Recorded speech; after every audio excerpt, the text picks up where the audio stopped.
Olá, passando aqui para externar eu não sei como dar o nome disso, mas meu coração tá. Hoje pela manhã recebi na minha rede social 2 vídeos enviado por uma internauta, aonde tinha escrito assim: em um dos vídeos, seja esse tipo de pai. Em um outro vídeo tinha assim: não seja esse tipo de pai. Sobre o primeiro texto, tinha um vídeo onde havia um cara grande, forte e ameaçando um garotinho de aproximadamente ali, acredito que uns 5 anos, 5 para 6 anos, não creio que passe muito disso. Muito provavelmente seu filho, porque o ambiente sugeria ser uma sala, sentadinho assim em uma poltrona, e o pai de junto ameaçava ele e falava de muito forte, inclusive, parece ser americano, que havia uma legenda onde sugeria que o garoto falou de uma forma inconveniente com a mãe, e o pai estava ali repelindo ele de uma forma muito brusca. E sobre o vídeo estava lá o texto: seja esse tipo de pai. No segundo vídeo havia um trecho dizendo: não seja esse tipo de pai. E o conteúdo era o seguinte: um pai, uma mãe e uma garota. E o vídeo mostrava desse ângulo, onde essa garota estava agarrada no cabelo da mãe e o pai dizendo: solte fulana, solte. A menina aparentava ter uns 13, 14 anos. Solte fulana, por favor, solte. E a mãe dizendo: por favor, tá doendo, solte o meu cabelo, solte filha, meu cabelo. E a garota dizia: você vai deixar eu ir para a festa? Você vai me levar lá? E depois de uma certa peleja, a mãe diz: tá bom, eu vou. Não, você está dizendo que vai só para eu soltar, você vai. E ela puxava mais. E a mãe, e o pai dizendo: eu não sou nada para você, por favor, solte, você acha que eu não sou nada para você? Era um quadro muito triste, e eu estou com meu coração travado em ver isso, porque sugeria que alguém colocou esse material na internet, tipo, condenando o comportamento do pai banana, né, que é esse da garota de 13 anos, 14, por aí, e valorizando o comportamento do pai linha dura, falando com um garoto de 6 anos em média, e de uma forma muito áspera, e falava como se fosse um senhor de engenho falando com seu escravo. E aquilo me deixou um pouco transtornado, além de muito triste, e meu coração pediu para comentar isso aqui com vocês. Bom, eu sou Jorge Reis, sou psicoterapeuta master, sou especialista em leitura corporal comportamental e sou especialista em transtornos emocionais graves. E o que eu quero colocar para vocês é o seguinte: nenhum dos dois comportamentos está correto. Infelizmente, nós vivemos em uma era onde o poste está fazendo xixi no cachorro.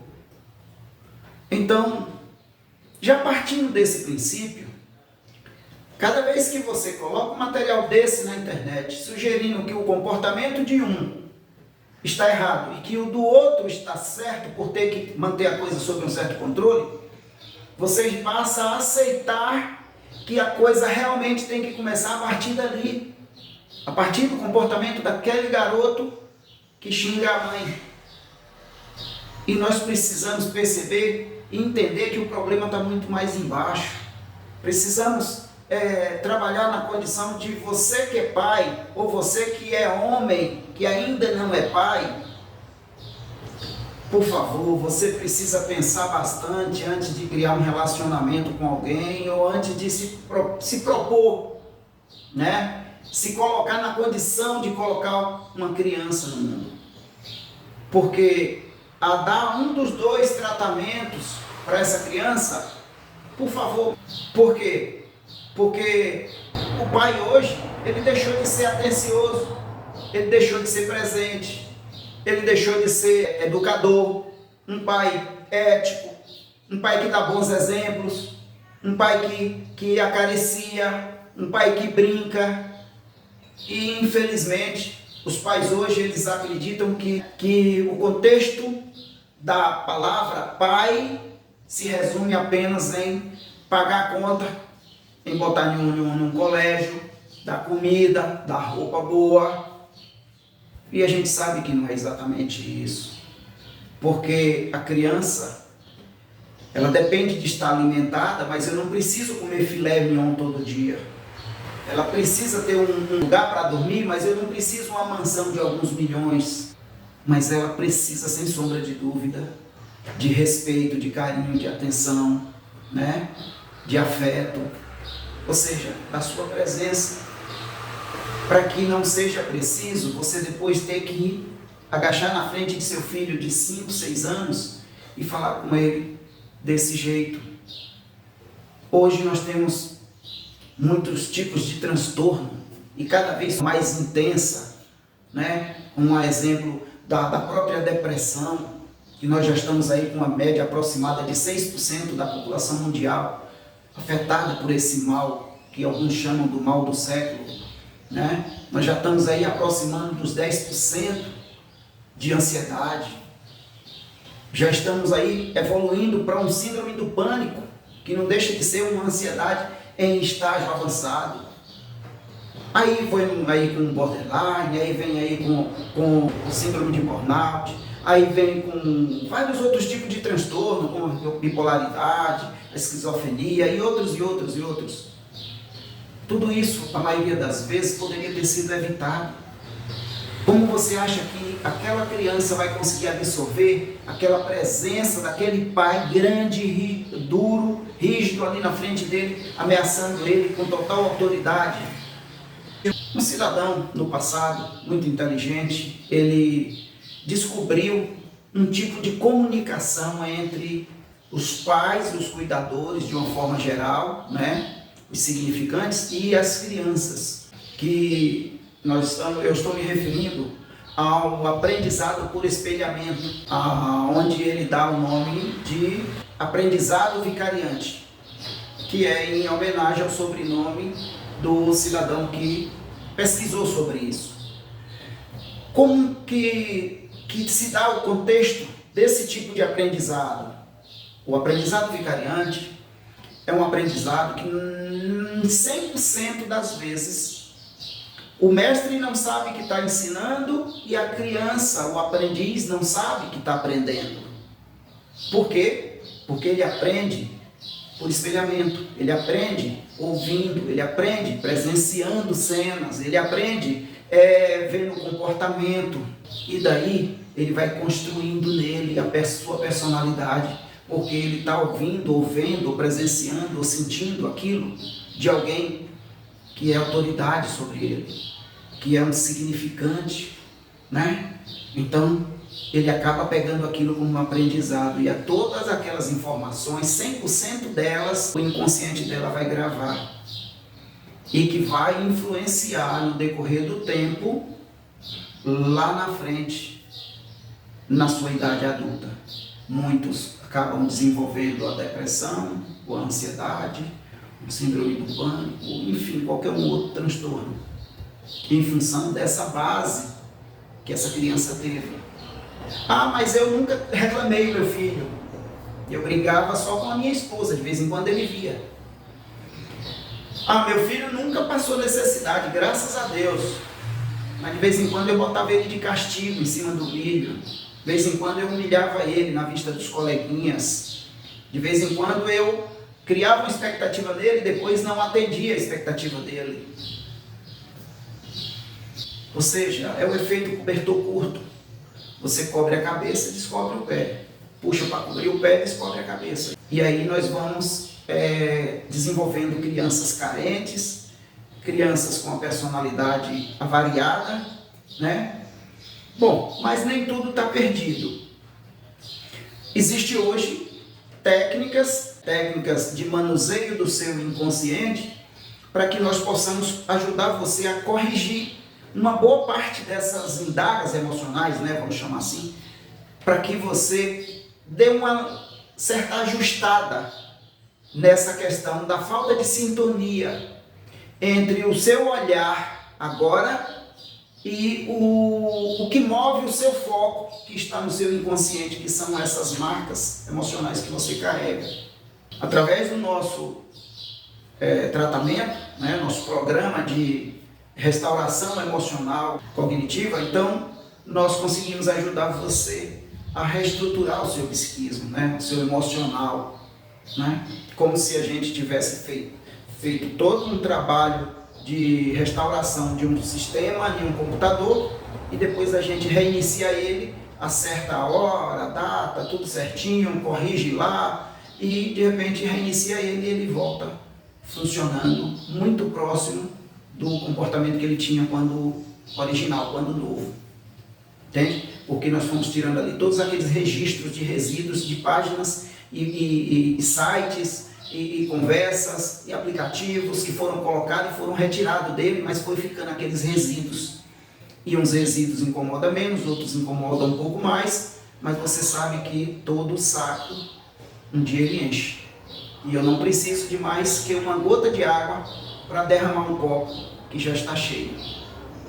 Então, a ideia é que você, nessa manutenção do seu psiquismo, a gente consiga esvaziar o copo, lhe proporcionando uma condição cognitiva, uma condição emocional relativamente estável, na condição de você poder proferir sobre a sua própria vida, com dignidade, com autoridade, né?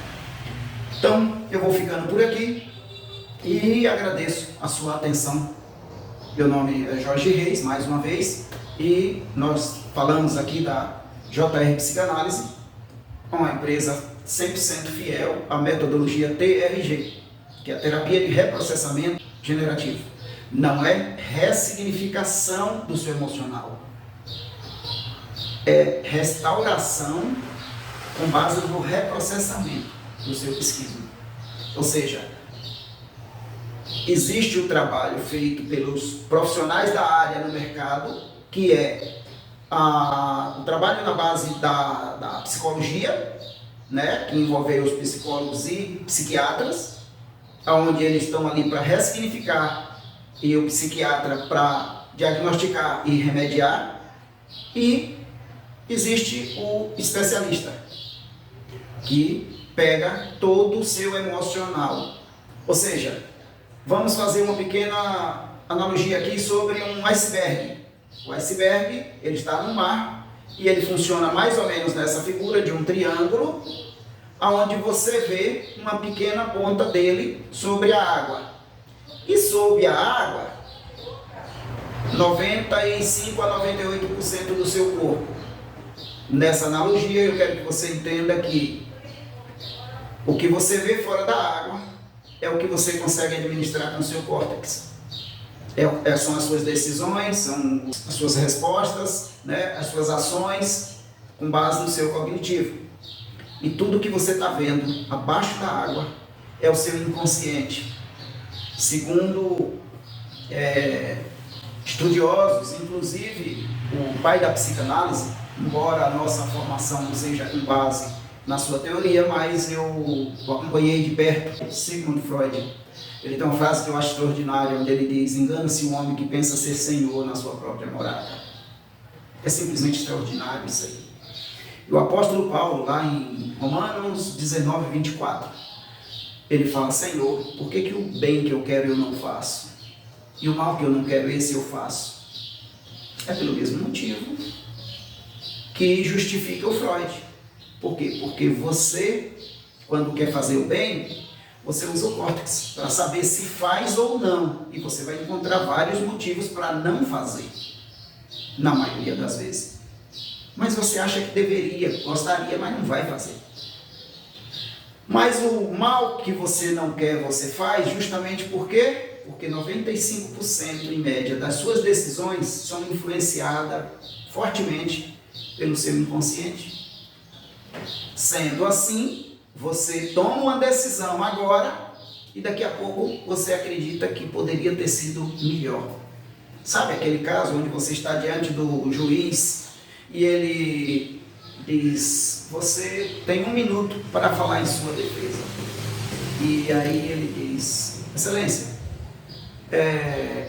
bom, o que eu tenho para lhe dizer é que, embora eu entenda que eu prejudiquei bastante essa família, não houve a intenção. O que você acha? Faz diferença para aquela família que às vezes perdeu o filho, ou o pai, ou o tio, porque aquele cara ele bebeu ou dirigiu de forma distraída? Faz diferença se havia intenção ou não para aquela família? Então é mais ou menos por aí. Bom, vou ficando por aqui e um forte abraço aí da JR Psicanálise. Estaremos aqui à sua disposição.